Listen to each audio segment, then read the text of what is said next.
छत्तीसगढ़ तेलंगाना सीमा पर कर्रेगुट्टा पहाड़ी पर हाल ही में देश का सबसे बड़ा नक्सल विरोधी अभियान ऑपरेशन संकल्प चलाया गया। इस अभियान में 10,000 से ज्यादा सुरक्षा कर्मियों ने नक्सलियों के अभेद गढ़ को चारों तरफ से घेर लिया और तिरंगा फहराकर इतिहास रच दिया। लेकिन सवाल यह है, कर्रेगुट्टा में गिरे 1,000 से 2,000 नक्सलियों का क्या हुआ? क्या वे मारे गए, भाग गए या अब भी जंगलों में छिपे हैं? और इस ऑपरेशन का बस्तर के लोगों पर क्या असर पड़ा? इस वीडियो में हम इस अभियान की पूरी सच्चाई और इसके बाद की स्थिति को समझेंगे। वीडियो को लाइक करें, चैनल को सब्सक्राइब करें और चलिए शुरू करते हैं।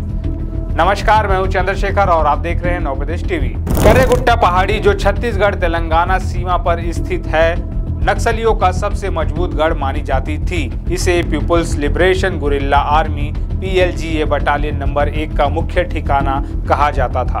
खुफिया सूत्रों के मुताबिक यहाँ 500 से 2,000 तक नक्सली छिपे थे। 21 अप्रैल 2025 को शुरू हुआ ऑपरेशन संकल्प 9 से 10 दिनों तक चला, जिसमें 10,000 सुरक्षा कर्मी शामिल थे। इसमें Chhattisgarh police, Telangana police, CRPF, cobra battalion, STF, DRG और बस्तर फाइटर्स की टीमें थी। सुरक्षा बलों ने हेलीकॉप्टर्स और ड्रोन की मदद से पहाड़ी को चारों ओर से घेर लिया। जानकारी के मुताबिक 500 विशेष प्रशिक्षित जवानों को हेलीकॉप्टर से पहाड़ी पर उतारा गया। अभियान के दौरान एक विशाल गुफा मिली जिसमें 1,000 नक्सली छिप सकते थे। यह भी कहा जा रहा है कि इस गुफा से हथियार, गोला बारूद और अन्य सामग्री बरामद हुई। 30 अप्रैल को सुरक्षा बलों ने 5,000 फीट ऊंची इस पहाड़ी पर तिरंगा फहराकर नक्सलियों के कब्जे को खत्म कर दिया।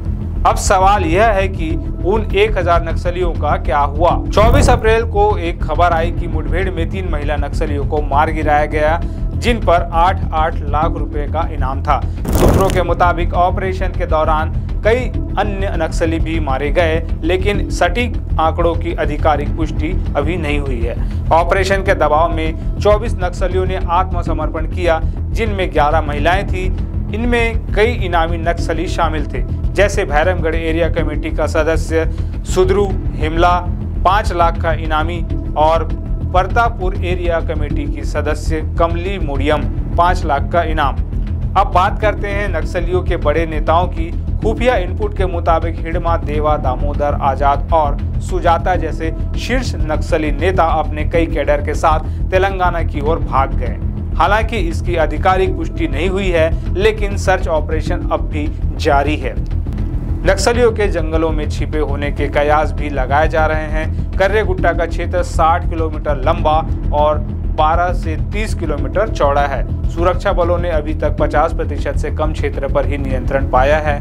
बाकी क्षेत्र में सर्चिंग और माइन हटाने का काम चल रहा है। माना जा रहा है कि कुछ नक्सली अब भी जंगलों में ही छिपे हो सकते हैं। आपको बता दें कि नक्सलियों ने 1 महीने में 4 बार शांति वार्ता और युद्ध विराम का प्रस्ताव दिया। नक्सली प्रवक्ता अभय ने पत्र जारी कर बिना शर्त वार्ता की मांग की, लेकिन सरकार ने इसे ठुकरा दिया और आत्मसमर्पण की शर्त रखी। ऑपरेशन के बाद की स्थिति की अगर बात करें तो सुरक्षा बलों ने कर्रेगुट्टा पहाड़ी के बड़े हिस्से पर नियंत्रण स्थापित कर लिया और वहां तिरंगा फहराया। अस्थायी कैंप बनाए गए हैं और एक स्थायी सुरक्षा चौकी स्थापित करने की योजना है। सर्च ऑपरेशन जारी है। 280 वर्ग किलोमीटर से ज्यादा के इस क्षेत्र में सर्चिंग अभी चल रही है।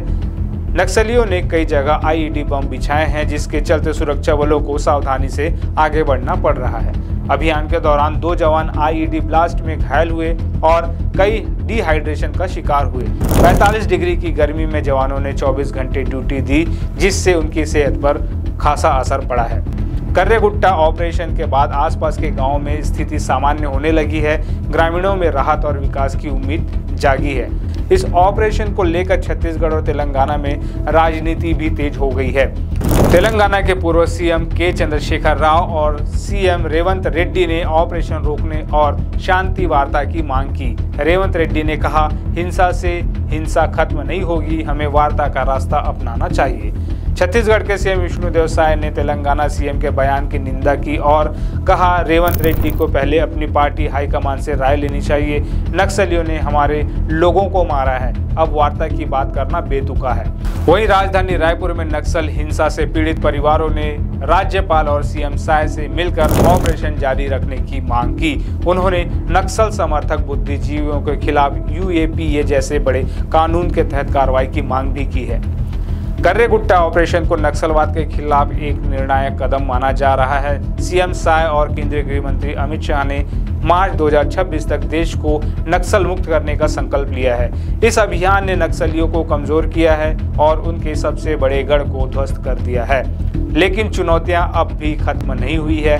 भागे हुए शीर्ष नक्सली नेताओं को पकड़ना एक बड़ी चुनौती है। इसके साथ ही सरकार को बस्तर में शिक्षा, स्वास्थ्य और रोजगार जैसे बुनियादी मुद्दों पर ध्यान देना होगा। अगर सामाजिक आर्थिक असमानता दूर नहीं हुई तो नक्सलवाद फिर से सिर उठा सकता है। कर्रेगुट्टा में घिरे 1000 से 2000 नक्सलियों में से कुछ मारे गए, कुछ ने आत्मसमर्पण किया और कई तेलंगाना की ओर भाग गए। कुछ अब भी जंगलों में छिपे हो सकते हैं और सर्च ऑपरेशन जारी है।